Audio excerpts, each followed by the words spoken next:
you can play it back later. So we're now recording, so that's great.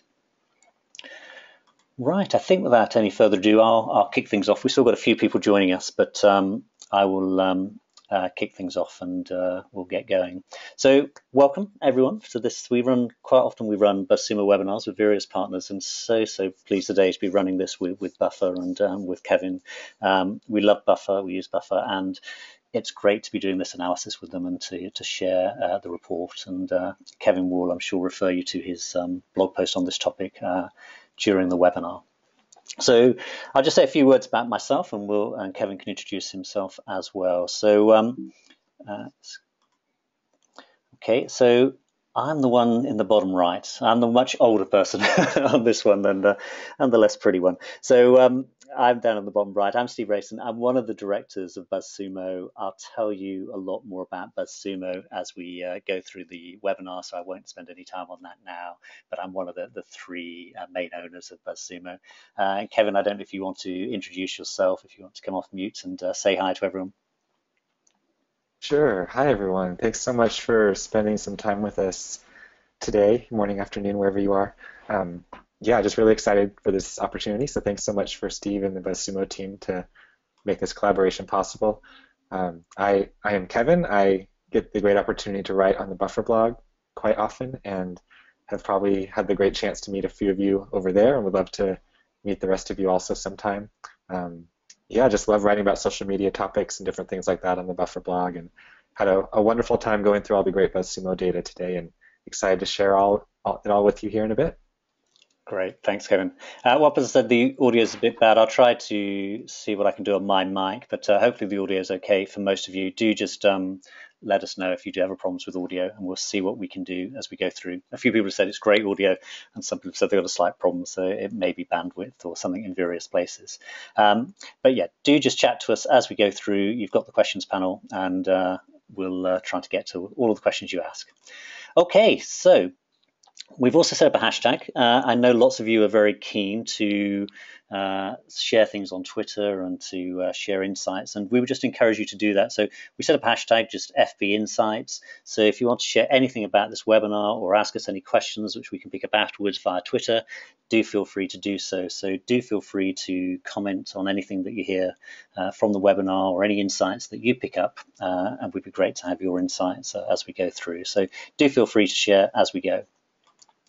So a few words about Buzzsumo. I'll keep this reasonably short because we'll cover a little bit as we go through. So primarily our mission at Buzzsumo is just to help content marketers and publishers improve their performance through data. And what that means is just understanding what works in terms of content. So what's trending with people, what's resonating with people, so that you can understand and how to improve your own content. If you can see what's working for others, you can start to pull out what might be working, what might work for me. So fundamentally, we're all about data, so we really love data, and you'll get that sense as we go through. And for those of you who've not seen Buzzsumo, I'll show you some bits as we go through. So I know not everyone's so keen on data, so I want to sort of just say why I think we need data. I think we need data for a number of reasons. It's if you're planning a project, or you're writing a piece of content, or you're doing a campaign which has different types of content, it's really helpful to understand some of the answers to questions like these. So, what was the most shared content on that topic this month? What's trending today? Can we jump on a trend that's working today? What's engaging people on Facebook around this topic? Or what's engaging people on LinkedIn? Maybe we're more business to business. What's engaging people on LinkedIn? Who's doing it really well? Who are the top authors? Which are the top sites? Can we learn from what they're doing? Also, what are the best performing content formats? There are so many. We can use an infographic, a video, a list post, a quiz. There are so many different formats. What's working? What should we do here? And I think as importantly as anything else is content has to be amplified. If you produce content and it's not amplified, it's likely no one's going to read it. A lot of us don't have really big audiences, so we have to get the content amplified. So who are the key influencers? Who are the amplifiers? So who's sharing content and who's linking to it? So if you're doing a content project, I think it's really helpful to have answers to these sorts of questions to help you refine what you're going to do and to plan what you're going to do. And I wanted not to ask you all these questions now, but I wanted just to ask you two of them. So you've got the chat room, so you can type in answers. So I was just going to ask you two quick questions. So what do you think are the trending articles about content marketing, because that's one of the areas we're covering today, in fact right now. So what's trending about content marketing right now? Type in an article name or title if you'd like to do that, or alternatively you can type in who you think are the top authors on content marketing by engagement, who gets most shares. So if you think that's Joe Paluzzi or Lee Odin or whoever it happens to be, the guys from Copy Blogger, for example, just type into the chat room, what do you think is trending today, or who do you think the top authors are? So I'll just be keen to see what people have to say. So go on, don't be shy, just type in. Okay, lots of people typing in. Yeah, lots of people typing in answers. Jay Bear, Copy Blogger, Joe Paluzzi, Michael Stelsner, Jeff Bullis, Newscred blog, Donald Trump. Yeah, Donald Trump. Yeah, there's normally something trending about Donald Trump, so that's a good one to put in. So yeah, keep going if you want to put them through there. Because I think what's interesting, so these are just two questions I wanted to ask. I could have asked many others. And it's really great that you have a perspective. You might have an instinct. You might have a hunch. But sometimes I can be cruel to people sometimes and say, at one level, I don't really care what you think. I'm really interested in what the data says. Now, of course, we are interested in what people think and what perspectives are. But often we want to know, what does the data say? So, okay, we have a hunch, but what does the data actually say? What's the truth behind this?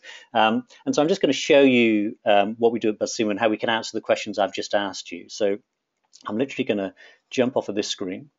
You don't need to really see my email. I'll just put this on full screen a bit so that you can hopefully see my screen a bit clearer. So it's always risky when we jump in to do a real live demo, but here we go. So we're on the content research section of Buzzsumo and top authors. Currently it's showing e-learning, but if I search for content marketing, I can filter for the last week, month. I'm just going to do the last year. Excuse me.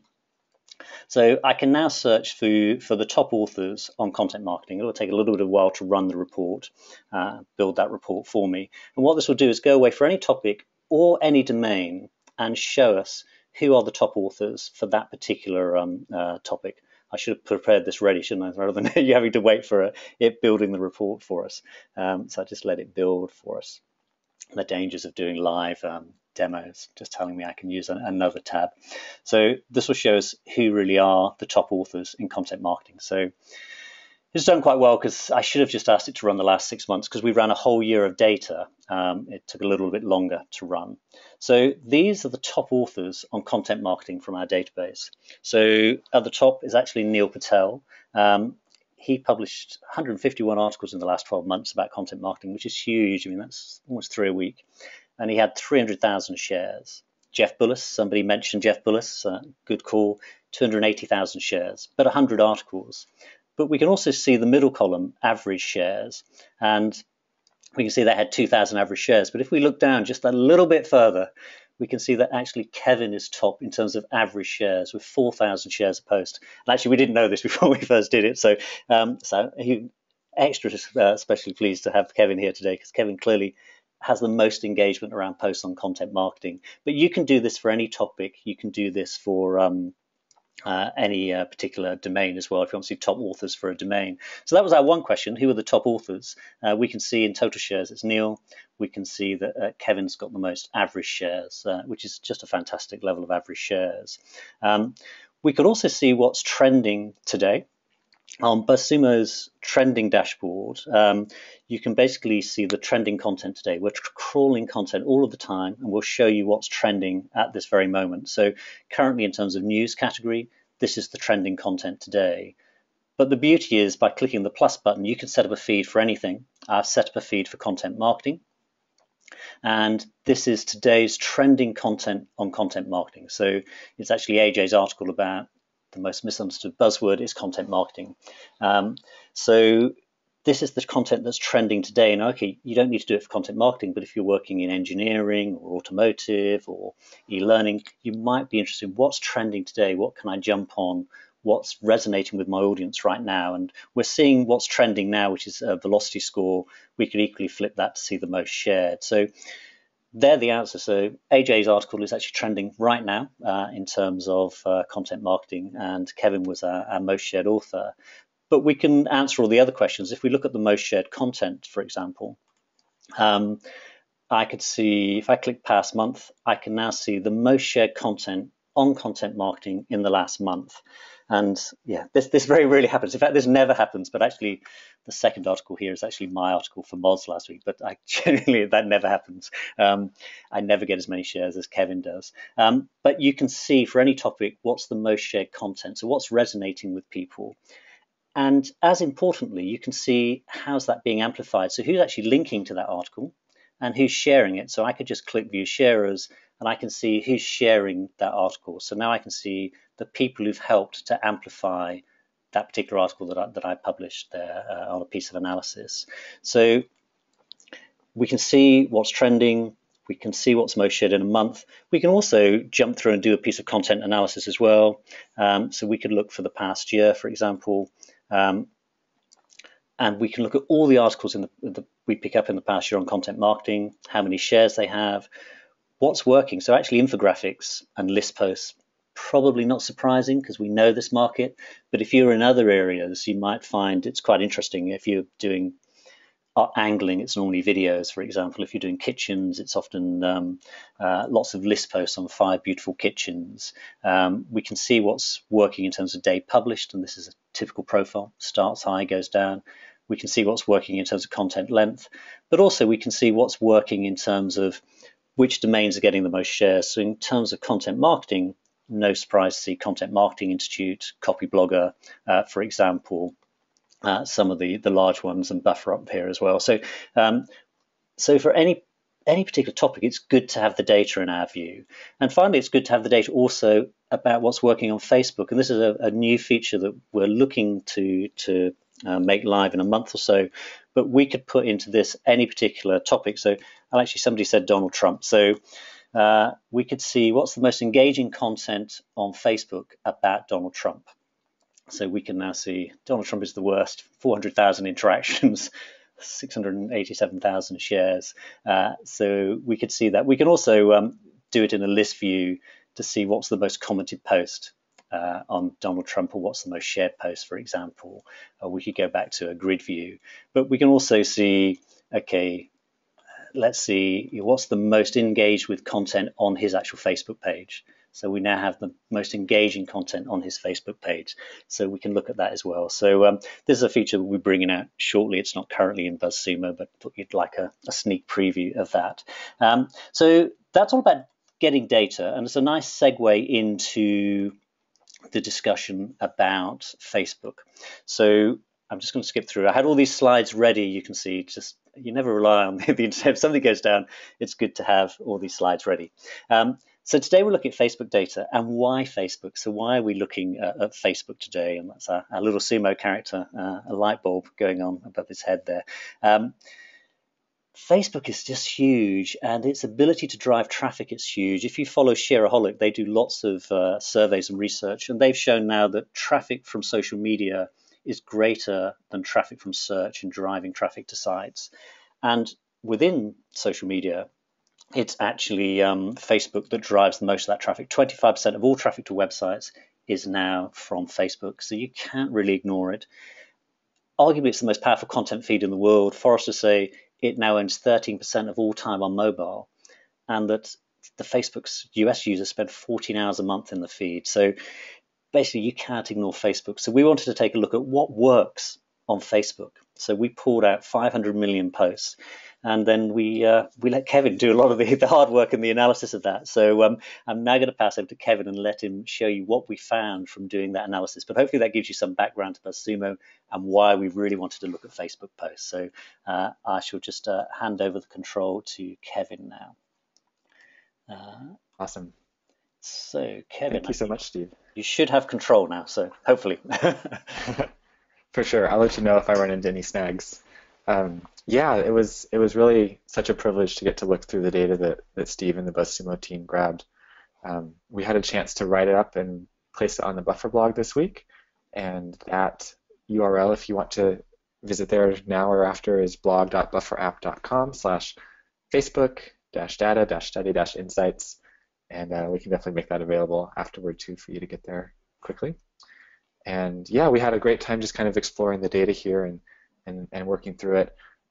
Just to give you kind of an overview of what the data contained, the Buzzsumo team looked at 500 million Facebook posts, so just an enormous number of Facebook posts taken from the last 8 months.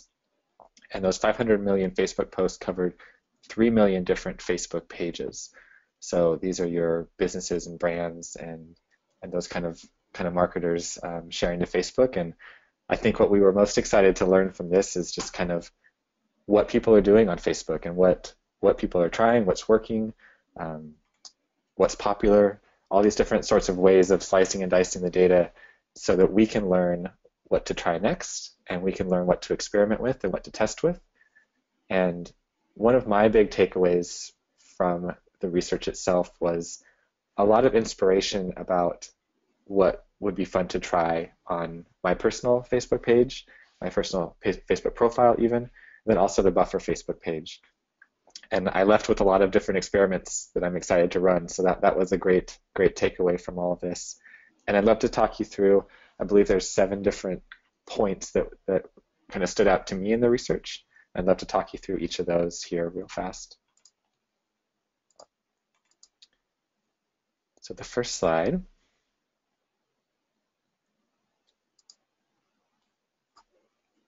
The most popular times to post to Facebook. We had a couple different ways of looking at this one, and the one that seemed quite meaningful to me was looking at the most popular time. And just looking at this graph here, I'd love to know if you can answer for yourself kind of what takeaway you might have from this. I found that to be a really interesting kind of study as I was putting the post together. I mentioned it to some folks on the Buffer team, and I had a different reaction to seeing this data than my teammates did, which I thought was really interesting, just to kind of note that. When I look at this graph, what I see is that there is tons and tons of posts being sent around kind of midday or on the workday hours, and not so much in the evening and at night. And what we're looking at here is the Eastern Standard Time Zone. And in terms of the volume of posts, as you can see from the left-hand side, this is in the 5 and 10 millions of posts being sent at these times.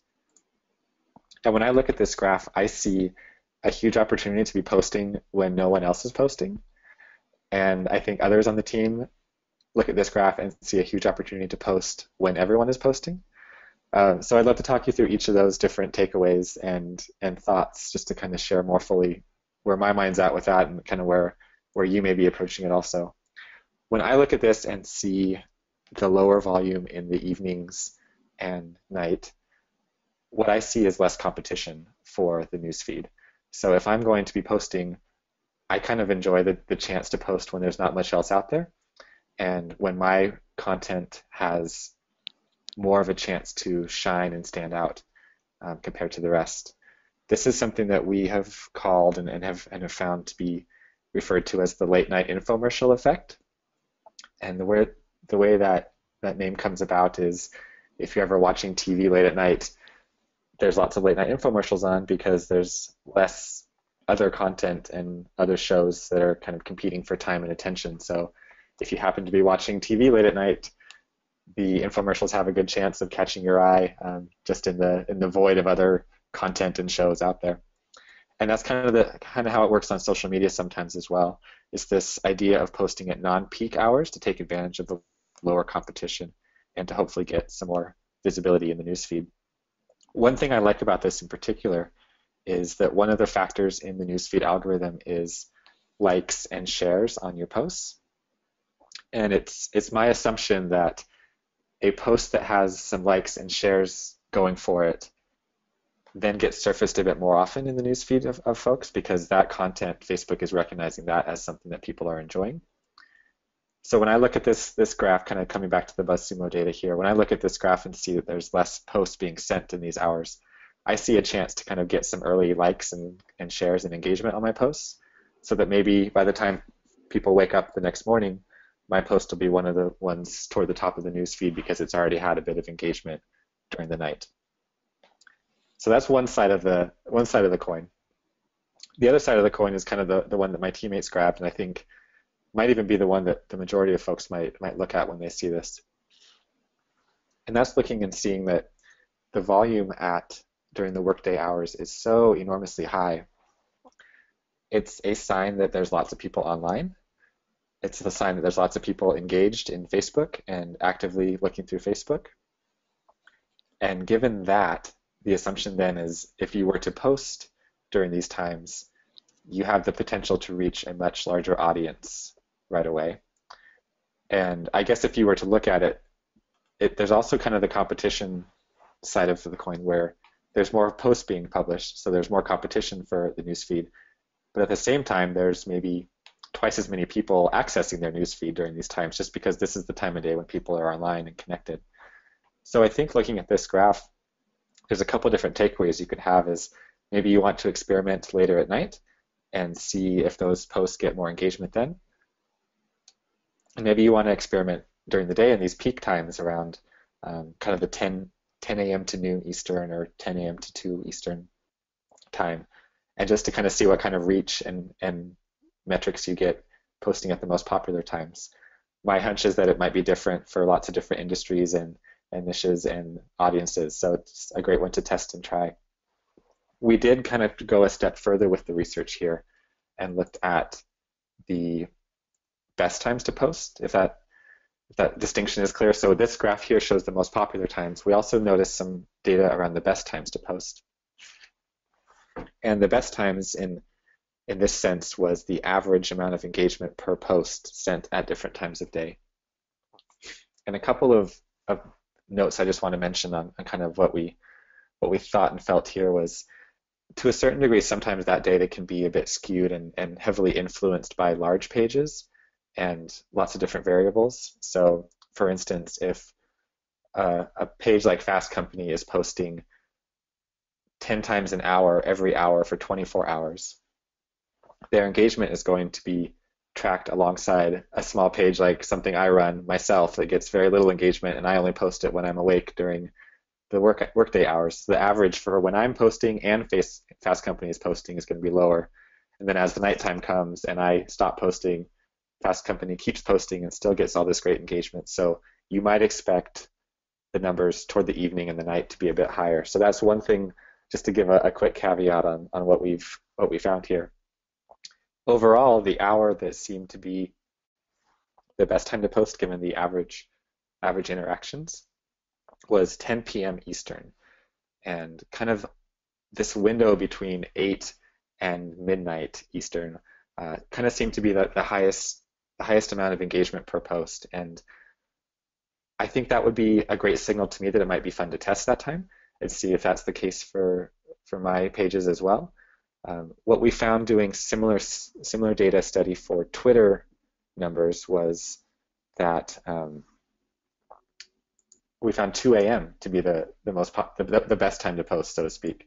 So I think a similar kind of thing might be at play with the data there, where these kind of counterintuitive times end up coming up often as the best times to post. And I think that's a great signal that maybe there is something there to it and would be great to test. I also see that it could be due to a number of interesting factors, so it might be good to test on your own before completely switching over to that schedule. But that's kind of a big overview of the time to post during the day. We have a lot of other cool stuff we got into as well. I'll go ahead and skip over to the next slide here. Thank you, Steve, for helping me there. The most popular days to post to Facebook. So we have the most popular times. These are the most popular days. And again, this one might be one that you could maybe have guessed as well. And the most popular days to post are Tuesday and Wednesday. And the least popular days to post are Saturday and Sunday. And what's interesting is that the graph is like somewhat consistent through the week, Monday through Friday, where you're right around the 50 million posts per day mark. And then Saturday and Sunday, it really falls off the table, and we're looking at 40% less content being published on Saturday and Sunday. And again, what we have here is kind of this two-sided coin of, do you want to post when lots of people are posting and lots of people are online and connected to Facebook, Or do you want to post when there's less content out there and fewer people online, but maybe a better chance to be seen and noticed in the feed? So again, it's almost the exact same takeaway for me from the best time of day to post. And I think personally, I have a bit of a preference to post when there's not too many other folks posting. So seeing the data here on Saturday and Sunday makes me quite excited to test some different things there, which could be quite fun. I think one other step I might take here is to combine the two sources of time and day. So kind of what I might look at from that side is I would see that there could be some benefit to posting late at night, and there could be some benefit to posting on the weekends. So combined, I would post late at night on the weekends, or if I can't post on the weekends, I would try posting late at night, perhaps on a really popular day when there's lots of folks kind of online. I think looking at the data here too, we notice similarly to the most popular time of day to post, where the average engagement was also highest on Saturday and Sunday. And again, that could be due to a number of different factors. I think looking at that, I would love to test that again and see if that's true for us, both at Buffer and myself personally. But really interesting just to know that there is a chance for some great engagement on the weekends, in addition to the times when everyone is online. So you could really take these two different data sets and combine them and see what's it like if I post late at night during the week? What's it like if I post late at night during the weekend? What's it like if I post during really popular times, middle of the day during the week? What's it like if I post at really popular times during the middle of the day on the weekend? And just kind of see what shakes out for you and what shakes out for your personal sharing and the results you see there. I'd love to step through to the next one here. And this is about popular Facebook post types. And what we noticed in looking through the data was that there was a number of different post types that tended to come up, and we were able to kind of group these into different categories. And the ones that we noticed were photos with no link, so just sharing a straight photo to Facebook with some update text but no link there. Question posts, so questions that are being asked within the update text. Videos, giveaway posts, links, and those can be links either shared directly through Facebook or links that are shared within the update text of a Facebook update, and coupons and promotions. And kind of noticing that there's those different ones. The graph here I have on this slide is showing the average interaction per post, and it has photos and questions and videos are kind of some of the most popular ones. We ran the numbers again too and noticed that questions did come up quite often as some of the most highly interacted ones on Facebook. So that was kind of cool to see just from that side of things, of how different people react to these different types of posts. And thinking of it for myself, the question that I kind of came back to was, how many of these post types do I have in my Facebook strategy? And I don't know if you all have an answer to that question for yourself as well. I think personally, when I look at that, I do not have a very good variety of Facebook post types in my arsenal, in my toolbox. And noticing there's all these different types out there, especially looking at this graph of interactions and engagement, where a big portion of them have lots of good engagement, really kind of set me onto some fun ideas of what I could be trying on Facebook. And if I think back to kind of what I've posted in the past on Facebook, I've often combined multiple post types into the same.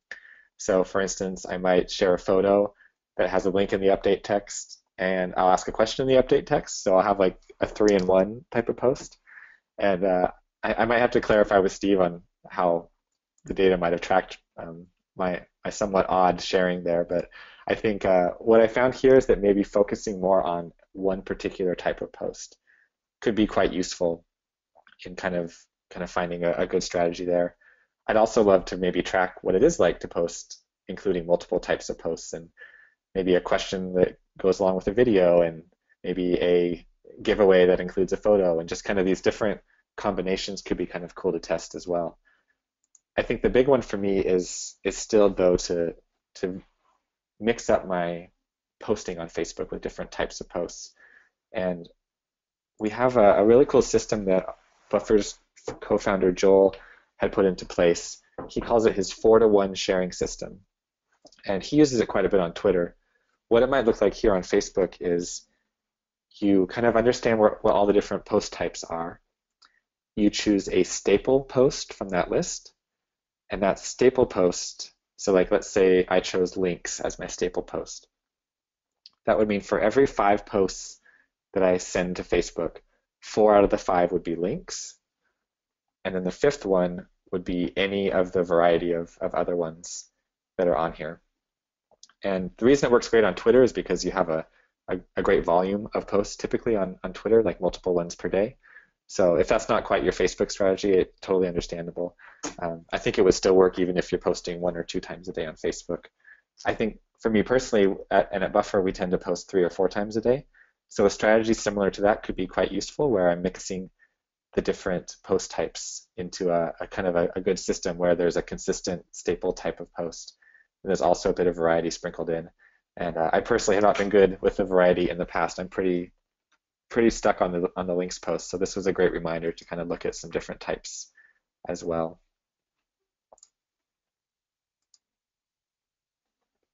The next one I'd like to mention here is different ways to ask a question on Facebook.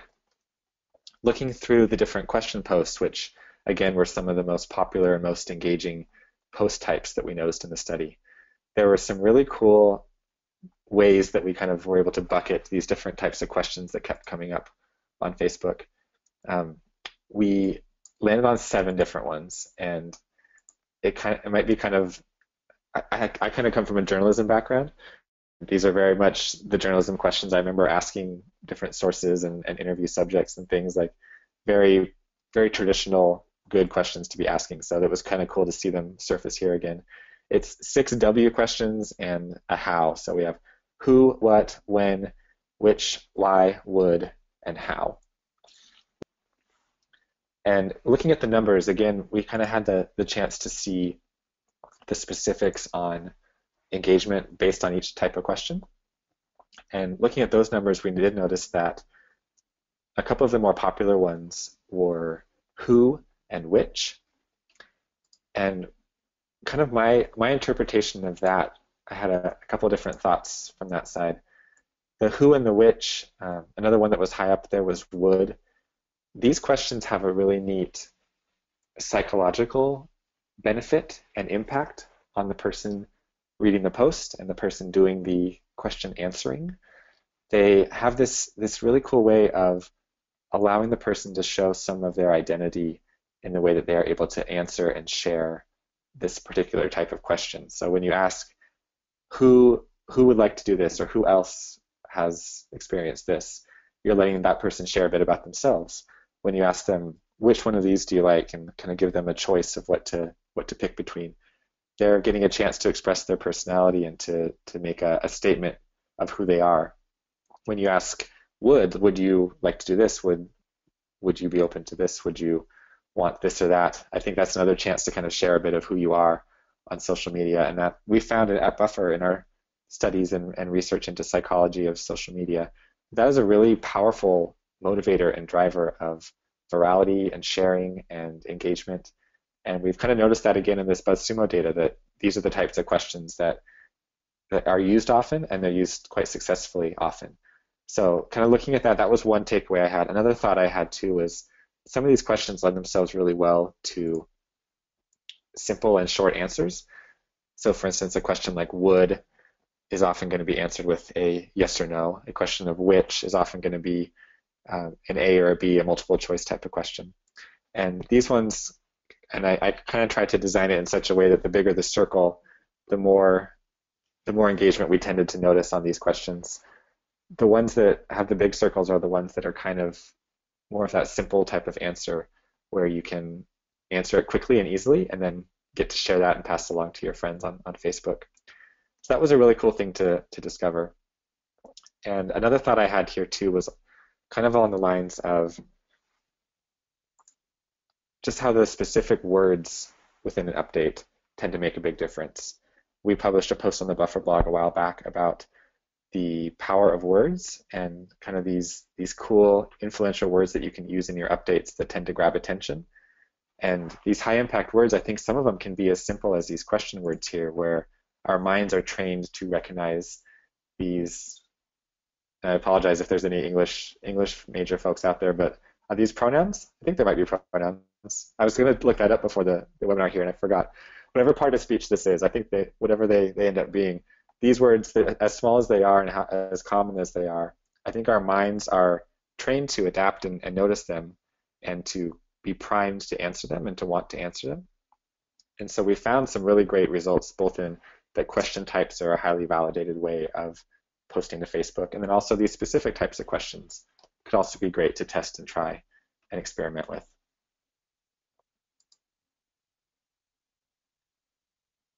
And then the next slide I'd like to talk about after this one. Just so you know, Kevin, someone's jumped in and said they're prepositions. There you go. Thank you. I want to say I was close, but I don't think I was very close at all. So thank you for clarifying that. Cool. I'm just going to click over into the next slide here. Another way that we kind of sliced and diced the data was looking at short versus long updates. And we ended up kind of creating 7 different buckets of character counts with these.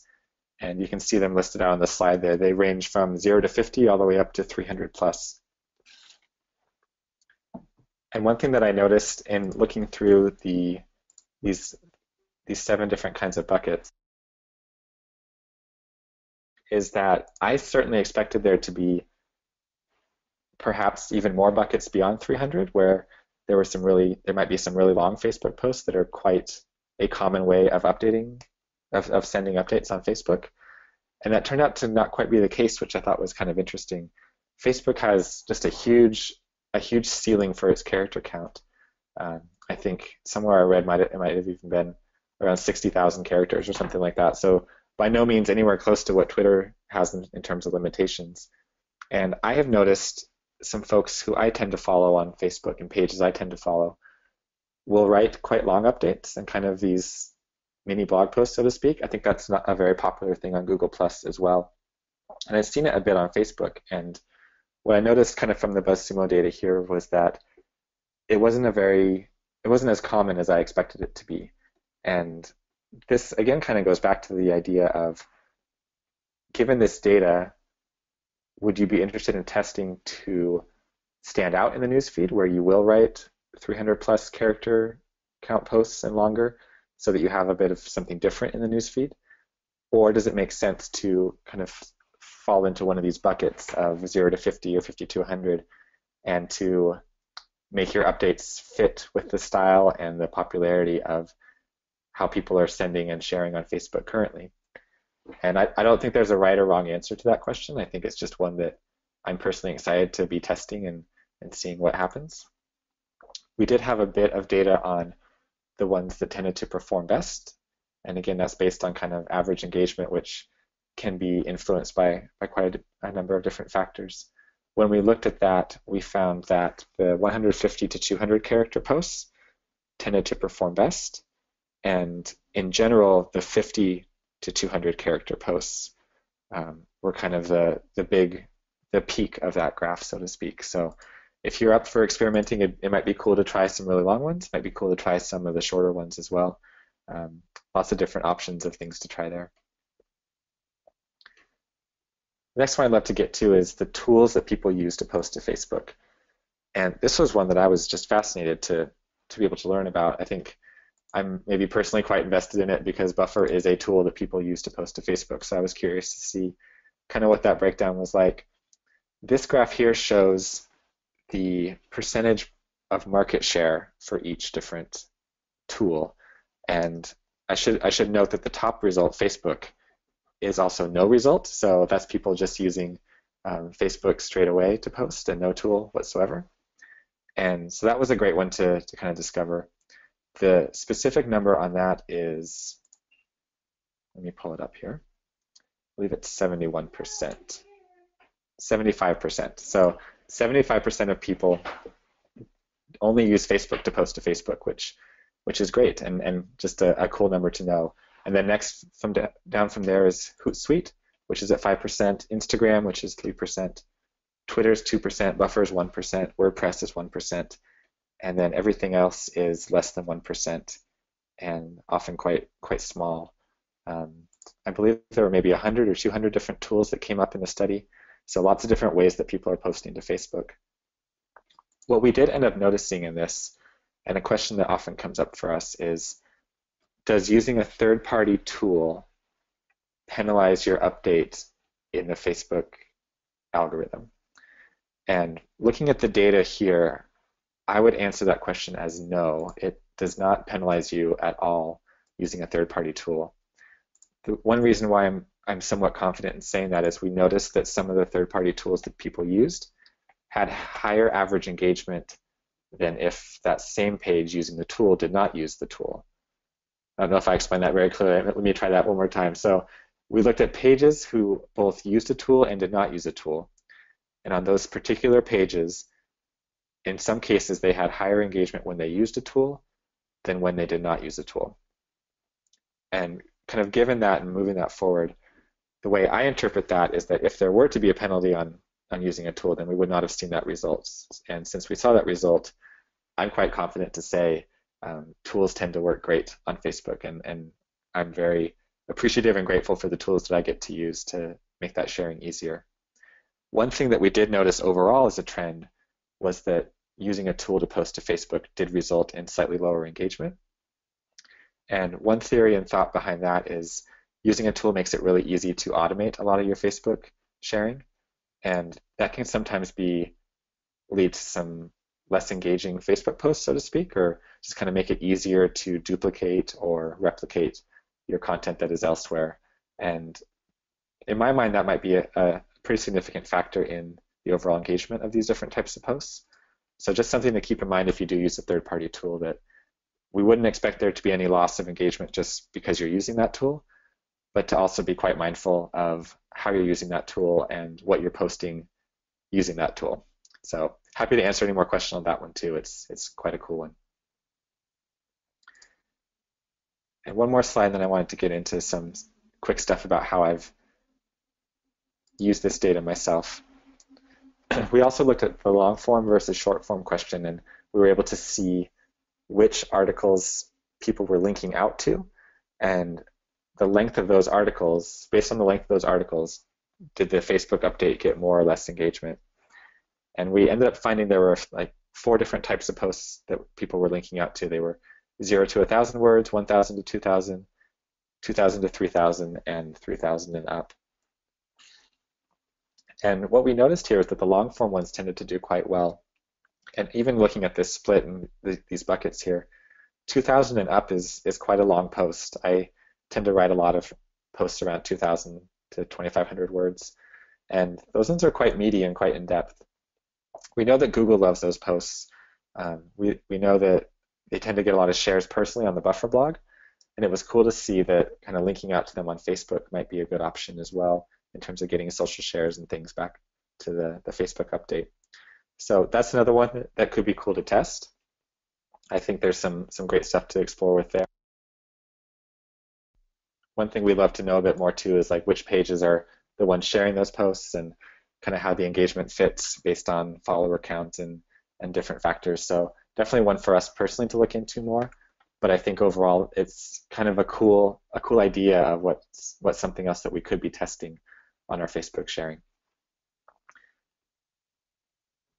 So the last thing I wanted to do here is just quickly talk through kind of what my takeaways were from this and how I implemented the great data here into my personal social media strategy and the strategy at Buffer.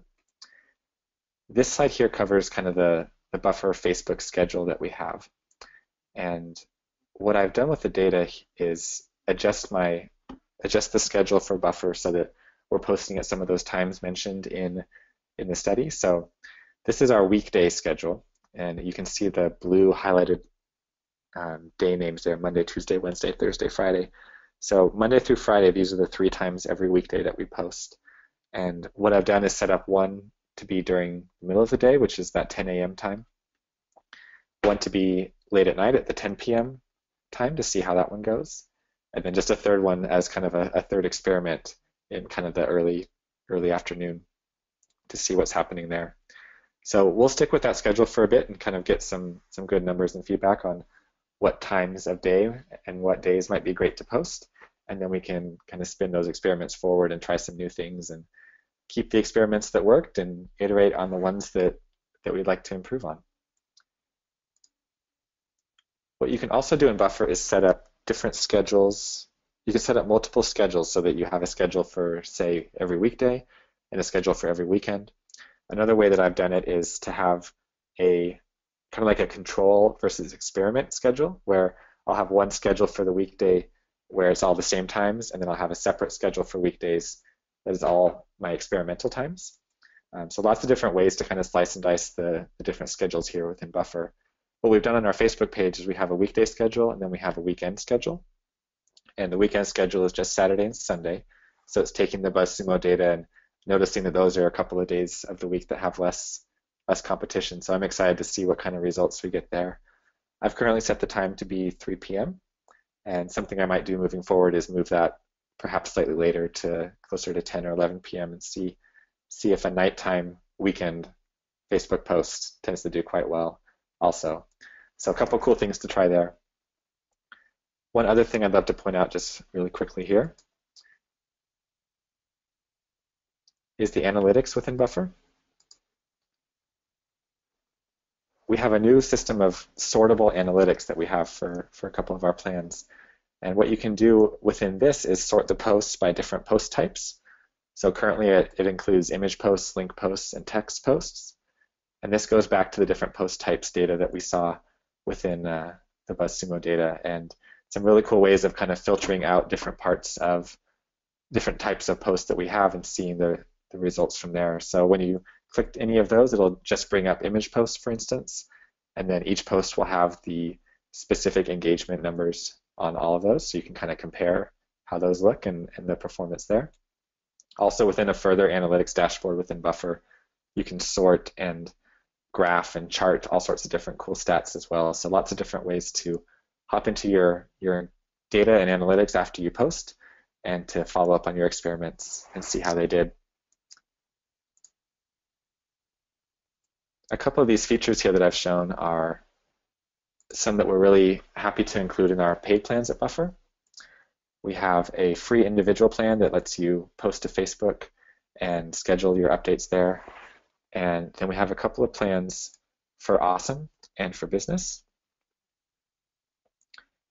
I'd love to click over to the next slide here and here we share this with you. We'd love to give everyone on the call and the webinar here 2 free months of Buffer for Business, which is our top plan, just so you have all access to all these different features. And we'd love for you to have the chance to try out all these different Facebook insights that we've talked about and these different experiments, and to see what kind of results you get. And hopefully they're really great results. So if you want to head over to buffer.com/FBinsights, anytime we have kind of it set up there for you to give it a test run and try. And feel free to get in touch with us with any questions as well. We'd love to help make the next 2 months super smooth for you also. Great. That's fantastic, Kevin. Thanks for that, and such a generous offer as well. So yeah, do take advantage of Kevin's generosity and try out Buffer's business plan. So no, that's fantastic. Thanks. Awesome. Lots of questions coming in. I've gone through quite a few. I'm just going to wrap things up today. A number of people have asked to look at Sumo Rank. So I'll just quickly tell you what Sumo Rank is. I'll probably just do that actually if I just go live. That may be easier. So you literally just go to sumorank.com. Basically, we've made some of the data available completely free for people. So if you wanted to see what content performs best for any page, you literally just type in the page you want. So I know Donald Trump's. You do have to look at what the Facebook page name is. Sometimes they're slightly odd, but to get the right name. So, but if I do Donald Trump, what we'll do is it would analyze his page for us. And you can do this for any page. So a number of you have said, what about page level analysis? Of course, you need to look at your pages or competitor pages. So, so we're saying his rank is 604, which simply means 603 pages had more engagement last month than this page. But you can see his most popular post type, which was questions. you can see his category, the most popular day for him and the most popular time for him. And I'll show you how we can change time in a moment. That's UTC, which is the sort of the standard Unix sort of clock time, but you can adjust it to local. So we can see since Donald Trump entered the race, his monthly interactions have gone wild. We can see his average engagement per post type, so we can see questions are doing quite well. It's interesting to see how he uses questions. We can also see the average engagement for character range, so we can see for Donald Trump, longer ones generally are working better. We can also see tools that he's using, so it's just Instagram and things really. Day posted and average engagement, and time posted and average engagement. This is the time of the post, not the time that people shared it. But you can click it here and you can convert it to your local time zone. And then we look at average monthly interactions as well as his top posts. So you can do this for any Facebook page. So just literally go to sumorank.com. You can analyze pages. We don't have all pages. We're generally looking at the ones that are getting a lot of engagement. So if your Facebook page has got a relatively low number of likes, we may not have it. So apologies for that. There are just so many Facebook pages. We had to draw a limit somewhere in terms of what we could cover and do for free here. But so we may not have everything. We also have these little league tables, so you can see the top 20 Facebook pages overall and by category. So you could look at the top 20 for actors. There's so many categories within Facebook. So the top 20 for actors, for example. So with Sumo Rank, you can analyze your own page, or you can look at anybody else's page and see what's working for them. So it's just a free tool, so it's out there. Do use it. I hope it's helpful. So I just really wanted to wrap up and see if there are any questions that we haven't answered. So just have a quick skim through, as I've picked up quite a lot as we went along, but I'll just go through and see if there are others here. And again, as I say, apologies if we don't get to all of your questions. We'll come back to you as well. So yeah, yeah, people talking about worldwide audiences. I mean, you can test localized content. You can try to post where your larger audiences are. Someone's asking, how do they take advantage of your offer, Kevin, if they're already using Buffer? How do they take advantage of your offer? Do they simply still go to that link? Yeah, that's a great one. I think the link should still work. And if you're on free or awesome, we'd love to get you up to business for a couple months so you can test it out there. Great. Someone said, is Sumo Rank included in the Buzzsumo plan for $99? No, Sumo Rank is completely free. You don't have to be a Buzzsumo subscriber, although we'd love you to be.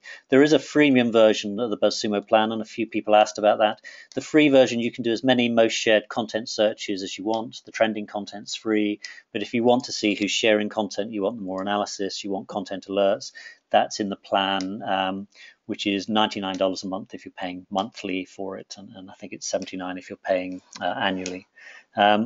Helpful data, good. Perfect. I see one, Steve, about kind of slicing and dicing the data further into demographics and things, and that's something that Steve and I have talked about maybe doing in the future also. So maybe we'll do a follow-up report on kind of some further takeaways from the data as well. Yeah, it was. I mean, we poured a lot of data because we were conscious we don't have the data from Facebook to look at boosted posts separately. We're conscious that could skew it a bit, but by taking 500 million posts, it's a large data sample just to see what was working on average. So we hope that sort of equaled a few things out, but there's a lot more we could look at. Of course, there's data and data and data, so there's a lot more we can look at. And a few of you today have suggested, can we look at this? Can we look at that?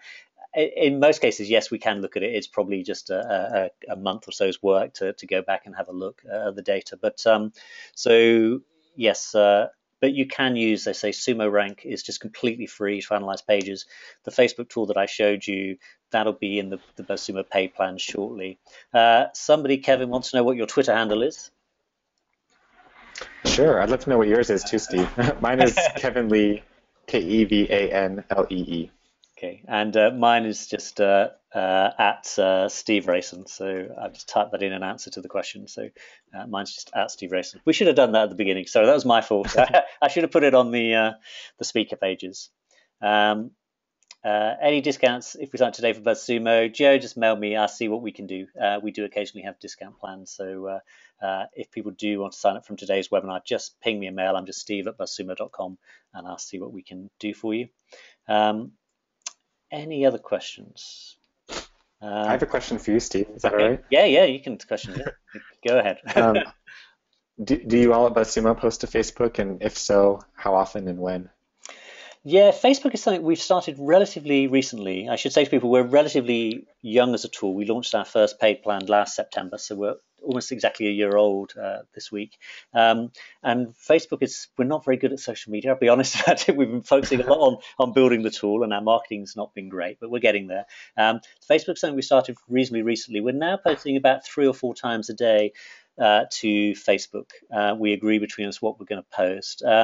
We did try posting lots of other people's content, but we found we've had better interaction posting our content, which is about data a little bit more, and also obviously links to posts like your own, Kevin. What I can say is we looked at the Google Analytics last week, and we tend to spend a lot more activity time on Twitter than we do on Facebook, lots more, and even on LinkedIn. But interestingly, in terms of traffic, Facebook drives about 10 times as much traffic as Twitter already to us. Wow. So we're getting a lot more interactions. I mean, not often huge. Sometimes people, we might get 20 people click through on a post, but we often don't get that on a tweet, for example. Um, Mhm. so we're really finding Facebook driving traffic, which has surprised us because we think we're a business-to-business tool. Should we post on Facebook? And should we do more on LinkedIn? But I have to say, if you just look at the traffic, the volumes of traffic from far higher from Facebook than from other networks. Now, maybe that's just because Facebook's audience base is also much larger, but that would also fit with Shareaholics data, which is 25% of all traffic to websites. I mean, all traffic to websites is driven by Facebook. It's huge. That's amazing. Thank you for sharing that. That's really interesting. Yeah, no problems. Someone said repeat my email address. It's just steve@buzzsumo.com. Lots of people thanking us. Yes, I will send out, you'll all get an email tomorrow once we tidy it up, which will be a link to the slides and a link to the recording, subject to it all working. Okay, I'll get that up on YouTube and send you that. Um, okay, I think that's it. If you do have any other questions, do just send them through. But thank you so much for joining us today, and just Kevin, thank you so much for the insights and so much for the kind offer on Buffer for Business. I'm sure people will take Mhm. advantage of that, which is great. So thank you very much, everyone, and I'll close it down there. But thank you again, Kevin. Awesome. Thanks, Steve. Thanks, everyone. Great. Take care.